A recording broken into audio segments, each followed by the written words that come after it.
درود و سلام ہو اللہ کے آخری نبی حضرت محمد مصطفیٰ صلی اللہ علیہ وسلم پر، ان کی آل پر، ان کے گھر والوں پر اور ان کے وفادار صحابہ پر، جنہوں نے دین اسلام کو اپنی جانوں سے زندہ رکھا۔ آج ہم اسلام کی تاریخ کے ایک بہت ہی عظیم اور بہت ہی گہرے واقعے کو سننے جا رہے ہیں۔ یہ واقعہ صرف ایک جنگ کا نہیں، بلکہ ایمان، صبر اور یقین کی آزمائش کا واقعہ ہے۔ یہ واقعہ ہے غزوہ خیبر کا، ایک ایسی جنگ جس نے عرب کی سیاسی صورتحال کو بدل کر رکھ دیا اور جس نے یہ ثابت کر دیا کہ جب اللہ کی مدد شامل ہو جائے تو مضبوط سے مضبوط قلعے بھی ریت کی دیوار بن جاتے ہیں۔ ہجرت کے بعد مدینہ منورہ میں رسول اللہ نے ایک نیا معاشرہ قائم کیا۔ یہ معاشرہ صرف مسلمانوں کا نہیں تھا، بلکہ اس میں مختلف مذاہب کے لوگ بھی رہتے تھے۔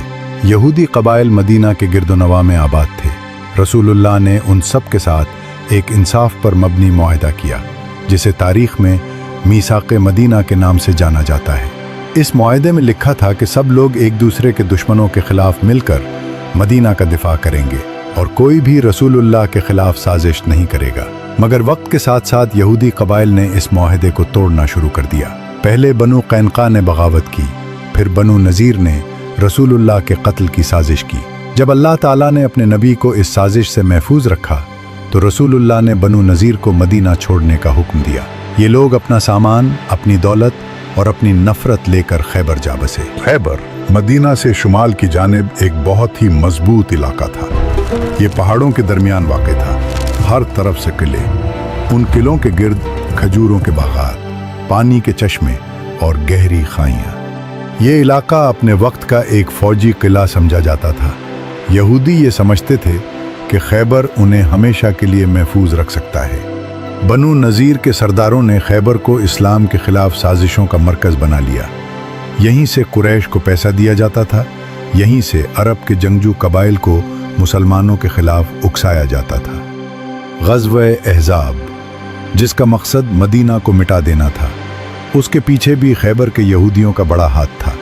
اس لیے خیبر صرف ایک شہر نہیں رہا تھا، بلکہ اسلامی ریاست کے لیے ایک کھلا خطرہ بن چکا تھا۔ صلح حدیبیہ کے بعد جب قریش کے ساتھ جنگ بند ہوئی تو رسول اللہ صلی اللہ علیہ وسلم نے اللہ کے حکم سے فیصلہ فرمایا کہ اب اس فتنے کا ہمیشہ کے لیے خاتمہ ضروری ہے۔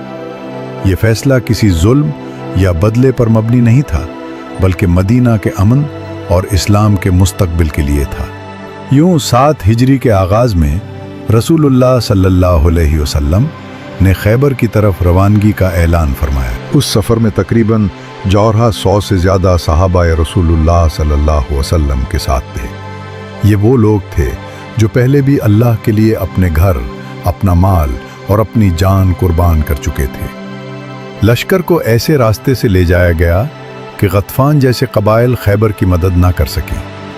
یہ رسول اللہ صلی اللہ علیہ وسلم کی فوجی حکمت اور دور اندیشی کا زندہ ثبوت تھا۔ جب مسلمان رات کے وقت خیبر کے قریب پہنچے تو صبح کا منظر بہت ہی حیران کن تھا۔ یہودی اپنے ہتھیاروں اور ٹوکریوں کے ساتھ کھیتوں کی طرف جا رہے تھے۔ جیسے ہی ان کی نظر مسلمان لشکر پر پڑی، ان کی چیخیں نکل گئیں۔ وہ بھاگتے ہوئے اپنے قلعوں کی طرف پلٹے اور دروازے بند کر لیے۔ اب خیبر کے اندر خوف اور باہر ایمان کھڑا تھا۔ رسول اللہ صلی اللہ علیہ وسلم نے جنگ شروع ہونے سے پہلے واضح حکم دیا کہ عورتوں، بچوں، بزرگوں اور غیر جنگجو لوگوں کو قتل نہیں کیا جائے گا۔ یہ اسلام کا جنگ کا قانون تھا جو انصاف اور رحمت پر مبنی تھا۔ پھر محاصرہ شروع ہوا۔ دن گزرتے گئے، قلعے مضبوط تھے۔ یہودی اوپر سے پتھر اور تیر برساتے تھے اور مسلمان صبر اور یقین کے ساتھ آگے بڑھتے تھے۔ یہیں سے غزوہ خیبر کا اصل امتحان شروع ہوتا ہے، اور یہیں پر اللہ تعالیٰ اپنی مدد کا وہ دروازہ کھولتا ہے جہاں سے تاریخ کا رخ بدل جاتا ہے۔ جب مسلمان خیبر کے قریب اپنا لشکر جمع کر چکے تو دوسری طرف قلعوں کے اندر ایک عجیب سی بے چینی پیدا ہو چکی تھی۔ یہودی سرداروں کو یقین تھا کہ ان کے مضبوط قلعے، ان کی تلواریں، ان کے تیر اور ان کا تجربہ مسلمانوں کو کبھی کامیاب نہیں ہونے دے گا۔ ان کا غرور انہیں یہ یقین دلا رہا تھا